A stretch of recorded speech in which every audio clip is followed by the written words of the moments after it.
నమస్తే అండి. ఎలా ఉన్నారు? మనం చిప్స్ అనేవి ఆలూతో ఎక్కువ చేసుకుంటాం కదండీ! అదే బంగాళదుంపతో చేసుకుంటాం కదా! అలా కాకుండా ఈరోజు కర్రపెండలం అని మనకు దొరుకుతుందండి. ముఖ్యంగా ఆంధ్రాలోని, కేరళ, తమిళనాడు ఈ సైడ్‌లోనే ఎక్కువగా దొరుకుతుందండి. కేరళలోనైతే ఎక్కువగా ఈ చిప్స్ అయితే చేస్తారండి. మనమైతే ఉడికించుకొనే తింటాము. కానీ చాలా హెల్తీ అండి. కేరళ వాళ్ళైతే కంపల్సరీగా బ్రేక్‌ఫాస్ట్ గానీ, లంచ్‌లో గానీ తీసుకుంటారండి. రైస్ ఉంటుంది కదా! రైస్ అనేది తక్కువగా తీసుకుంటారు. ఇది ఎక్కువగా తీసుకుంటారన్నట్టు. అయితే ఈరోజైతే మనం చిప్స్ అయితే చేసుకుందామండి. దానికోసం ఈ విధంగా పైన ఈ స్కిన్ ఉంటుంది కదా! దాన్నైతే తీసేయాలండి. దానికంటే ముందు మనం చక్కగా కడిగేసుకోవాలి.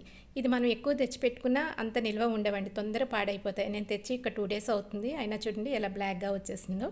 సో, అందుకని చెప్పేసి ఇలా చిప్స్‌లా చేసుకున్నామనుకోండి, మనకి నిల్వ ఉంటాయి కాబట్టి ఇది పాడవుతుందనే సమస్య కూడా ఉండదు. తొందరగా చేసేసుకోవచ్చు. అయితే ఇది తీయడం మాత్రం చాలా కష్టంగా ఉంటుందండి. అంటే చాలా హార్డ్‌గా ఉంటుంది కదా! ఈ పైన చెక్కు తీయడం, తర్వాత చిప్స్‌లా చేయడం ఈ 2 కూడా కొంచెం కష్టపడాల్సి ఉంటుందండి. అయితే మనం నార్మల్‌గా బంగాళదుంపలు చిప్స్ చేస్తాం కదండీ! దీంతోని ఇలా చేయడానికి మనం ట్రై చేస్తే అది కొంచెం విరిగిపోతున్నా విరిగిపోవచ్చండి. చాలా హార్డ్‌గా ఉంటుంది. నేనైతే ట్రై చేశాను. 1, 2 అయితే చేయగలిగాను గానీ తర్వాత అంతకు మించి రాలేదండి. చూసారు కదా! అంత ట్రై చేస్తే ఈ విధంగా వచ్చాయండి. చాలాసేపు ట్రై చేసిన తర్వాత. అందుకని చెప్పి నార్మల్ చాక్‌తోని తీసేసుకున్నాను. అయినా కూడా చిప్స్ చాలా పర్ఫెక్ట్‌గా వచ్చాయండి. అంటే మరీ పల్చగా కొయ్యాల్సిన అవసరం అయితే లేదు. అంటే ఇప్పుడు నేను కోస్తున్నాను కదా! ఆ విధంగా కోసుకున్నా కూడా పర్ఫెక్ట్‌గా వస్తుంది.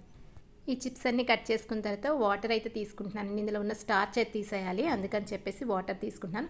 మీరు డైరెక్ట్‌గా కూడా ఫ్రై చేసేసుకోవచ్చండి. ప్రాబ్లమ్ అయితే ఏం లేదు.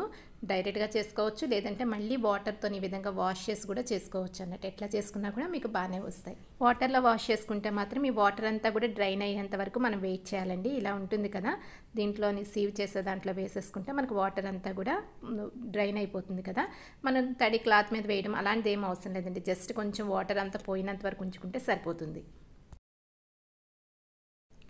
ఇప్పుడు మనం దీన్ని నార్మల్ బంగాళదుంపల చిప్స్ ఎలా అయితే వేయించుకుంటాం అలానే నూనె తీసుకొని అయితే నువ్వుల నూనె అయినా పర్వాలేదు, లేదంటే నార్మల్ నూనెలోనైనా సరే వేయించేసుకోవాలండి. యాక్చువల్గా మనకి కేరళ సైడ్ అయితే కొబ్బరి నూనెలో వేయిస్తారు కదా!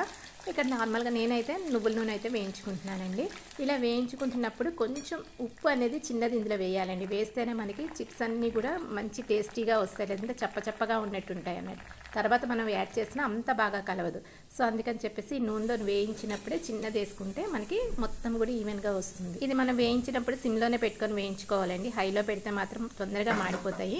అన్నీ కూడా ఈవెన్గా ఒకే కలర్ వచ్చేటట్టు చూసుకుంటే బాగుంటుంది. సో ఇప్పుడైతే మనకి చాలా సింపుల్గా అయితే ఈ చిప్స్ అయితే రెడీ అయిపోయాయండి. ఇది ఎప్పుడు కావాలంటే అప్పుడు చేసుకోవచ్చు, లేదంటే 10-15 డేస్ వరకు నిల్వ కూడా ఉంటాయండి ఇవి.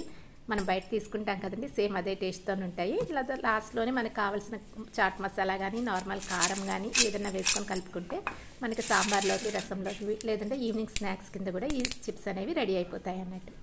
టేస్ట్ అయితే చాలా బాగుంటుందండి. ఇది ఇలా చిప్స్‌లా కాకుండా నార్మల్‌గా మనం చిన్న పుల్లల్లా కూడా చేసుకొని వేయించుకోవచ్చు అన్నట్టు. మనకి స్వీట్ షాపుల్లో దొరుకుతాయి కదండీ!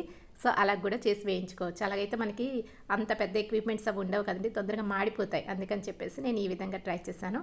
నచ్చిందా అండి వీడియో? నచ్చితే లైక్ చేయడం మాత్రం మర్చిపోకండి. Thank you for watching.